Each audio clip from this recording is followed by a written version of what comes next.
Hello everybody and welcome to this video about the moon card from my everyday enchantment tarot. I have tried so hard to make this video so far, and when I just made the last video the memory card ran out halfway through, so it's been a little bit tricksy this one, partly because I'm finding it so difficult to pin this card down, to distill its essence into a cohesive video, because there's so much to say, and also it's like trying to pin down moonlight or contain moonbeams in a jar or something of that ilk. It's just been very difficult to do, and partly because I feel very strongly about this card. Although I've said in another video that I don't like having favourites in the deck because it's almost like choosing between your children, of course we feel more drawn to certain cards than others, and this really is my card. I think it's the card of artists, poets, seers. That could apply to you, any of those, and especially if you're using the tarot, you might be a very visionary sort of person. It's a card anyway of the deep imagination, of the spiritual aspect. It is a very it's a marvellous card, and there's so much to say about it, and I'm going to try and make another start now, and hopefully this time I will get it right for you.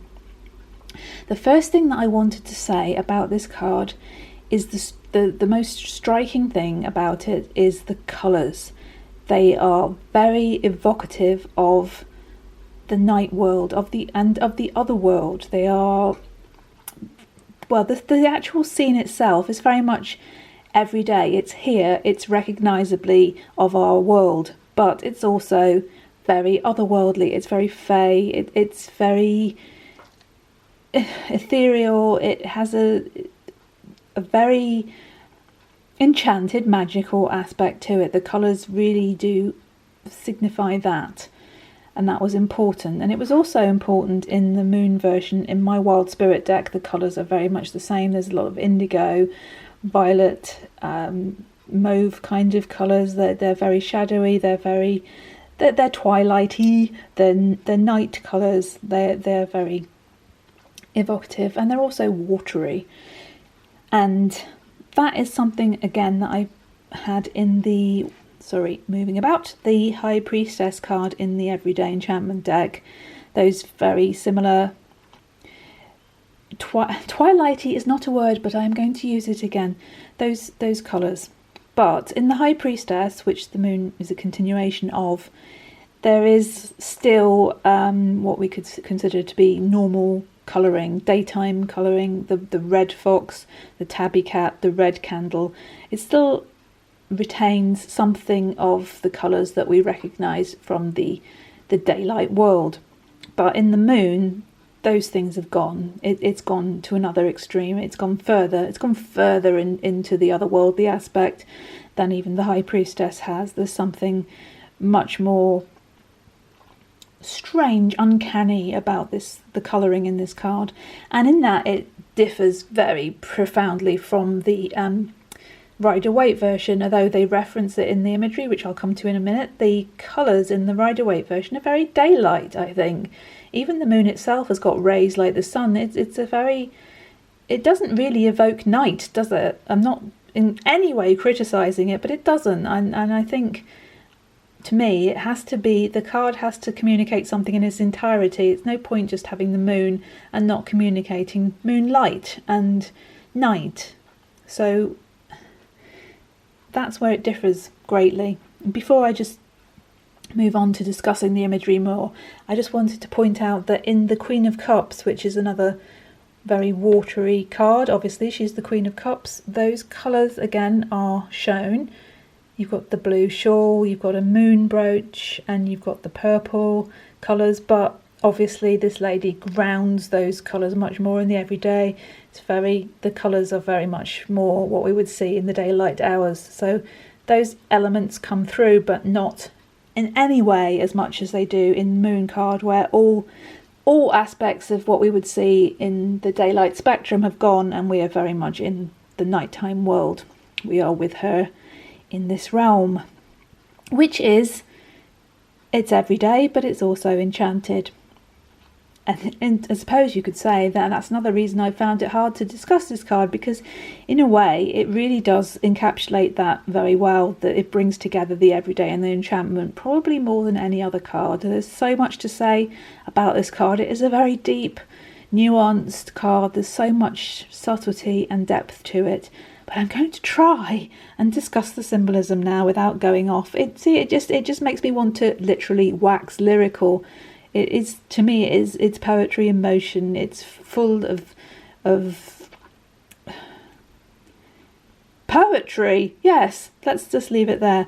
Okay, so let's look at the symbolism and the imagery. What is the first thing we can say? Well, the protagonist of this card, the leading lady, the central character, is this woman here. In the book, I've described her as distressed. Now, that isn't purely the case. The book had a very tight word count, and that was the word that I had to choose, because I could have described her in much more detail and given you many more options, but on a very basic level, she looks distressed. But is she? I would suggest also that she just doesn't notice how she looks. She isn't aware of her facial expression. She's completely away with the fairies. She's off on one. She's not bothered about what her face looks like or her expression, and that could be her everyday look. But we could say she's distressed because we have these youths, these young people in the background who are quite clearly laughing at her and not with her. They are jeering and they are taunting her behind her back.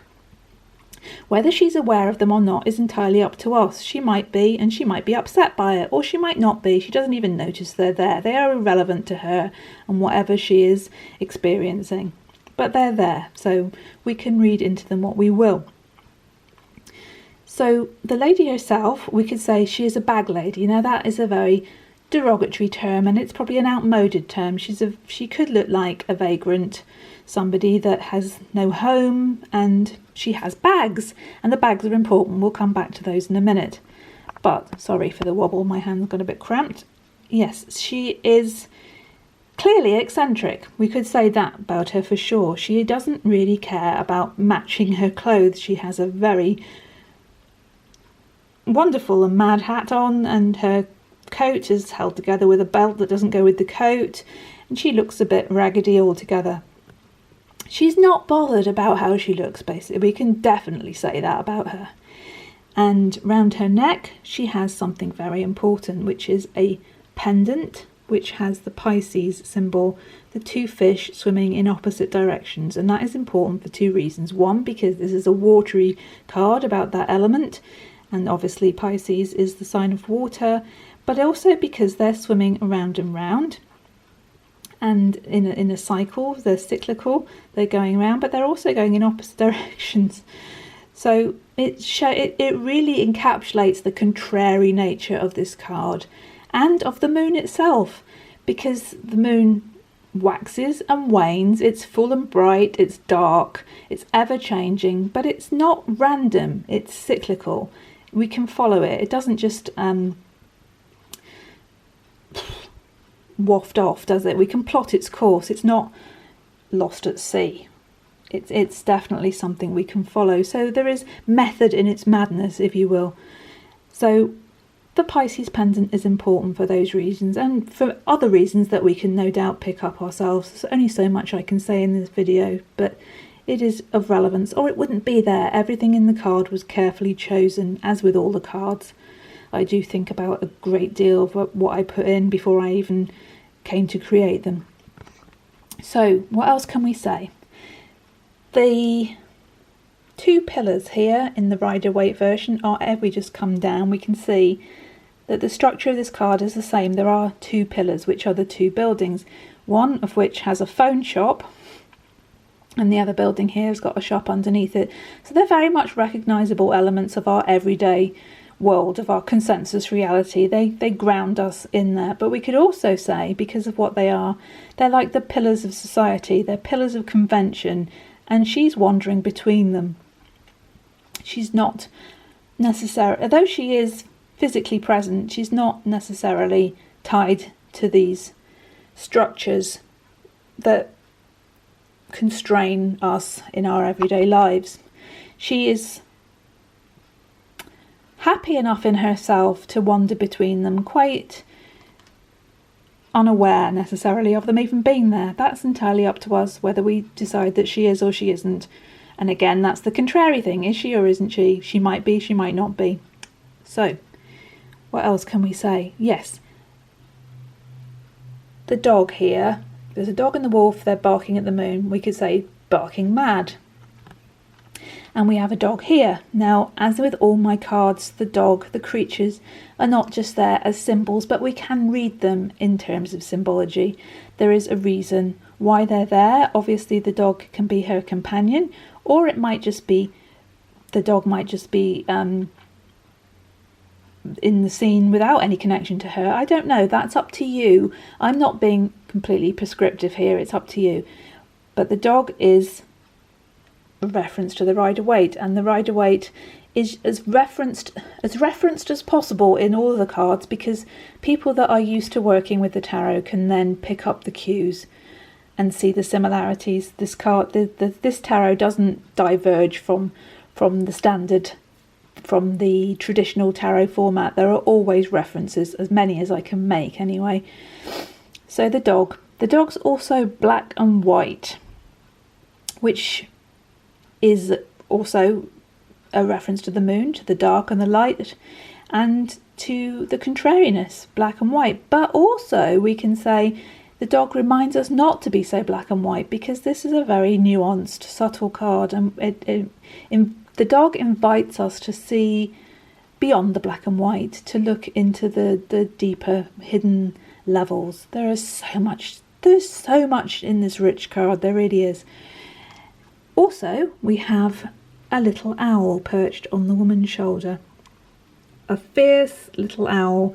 And the owl, if we're going to take the owl symbolically, represents wisdom. So that immediately tells us that this woman is a wise woman. She might be whimsical. She might seem half-witted, but she's actually got a deep wisdom that is beyond perhaps what anybody would give her credit for. Also, the little owl represents the occult, the hidden things behind the sun, if you like, the mystical aspect. And the little owl is very fierce. And that tells us that this owl has chosen to be with the woman. The owl could be said to be her familiar spirit, quite happily perched on her shoulder, and really tells us that this woman is not, she's not wishy-washy. She has an inherent power. She might look crazy, but she's not. She's more than that. The whole card is inviting us to see beyond the facade, to look deeper. Oops, sorry, my hand is getting very crampy here. I do apologise for any motion. Yes, so what else? The baggage. Now, the baggage is important. It indicates that on a very basic level that she is a bag lady, that she is outside of society, that she is wandering the streets. She's not part of the conventional world, but it also tells us something else, that she's carrying around things that are not necessary. She does not need this broken vase or this old bottle or whatever this is. It really looks like a load of old rubbish. I mean, she's got a bedroll tied to it. Certainly that might be of use, but or it might not be of use. She might have a home to go to and she just likes looking like this, you know. Nothing straightforward here.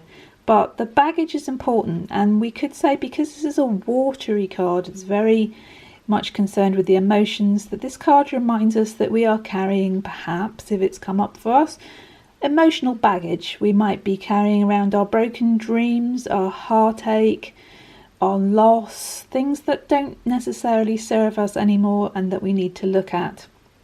We don't need to be carrying this stuff any more than she does.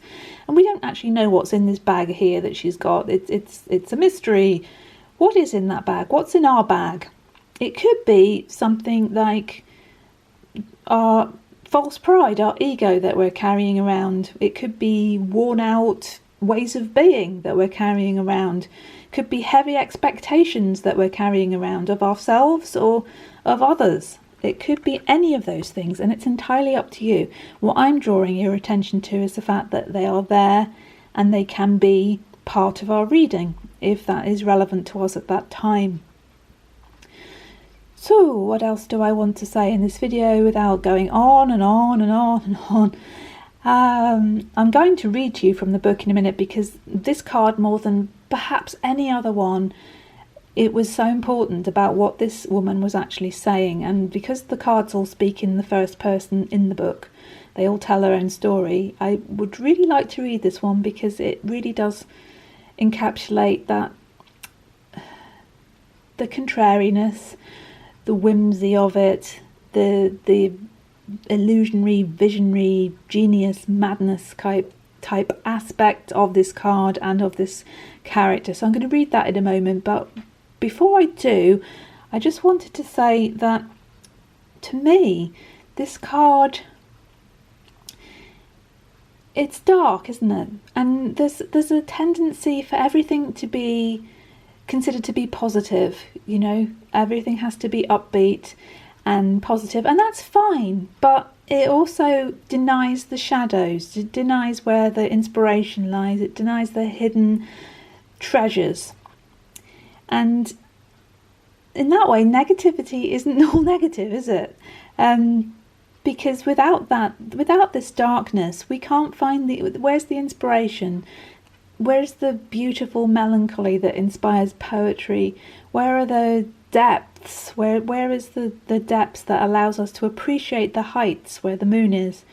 I don't think that this card to me, it really just it encourages us not to dismiss things that are considered to be dark, because that doesn't necessarily equate with bad or wrong. It's where the poetry is. I'm going to let this woman speak now, because I could just go on, couldn't I? And I do, and it's already 70 minutes. Let's let her speak. I've got to read from the book, and I'll try and keep still while I'm doing so. Here's what she says. Who am I? By owl's beak and dog's paw, I swear I'm not entirely sure. I only know that I'm what you dread most, and all you strive not to be. Marginalised, despised and ostracised. My owl friend, my underdog and I are all cast-off castaways, downtrodden, down and outs, out and about.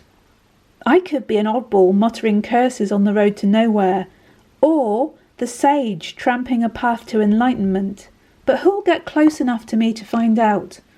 Will you? Whether I'm an inspired lyricist or a gibbering idiot depends on your perspective. I wouldn't know, I've lost mine. I'm harebrained and a hair's breadth from the loony bin, so throw me away, put me away. Am I making myself as clear as the moon's appraising gaze?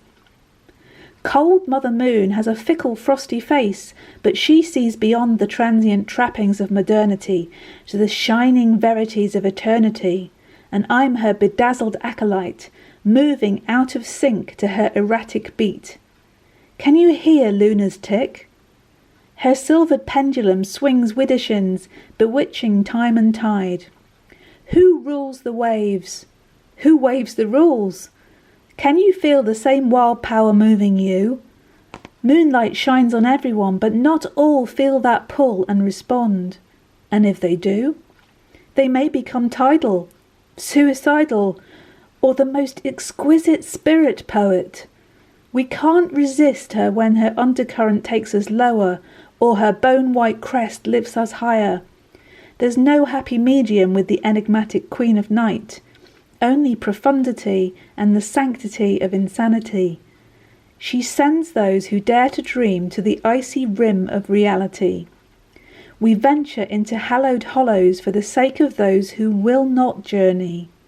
We solve the riddle without reason, but with rhyme, and such pariah prophets deserve honour, not persecution.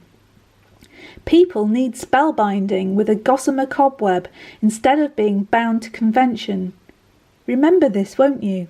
Because I've already forgotten. Who am I anyway? By crow's beak and fox's paw, I swear I'm not entirely sure. And I think she says that better than I could do it justice now. Blah. See what I mean?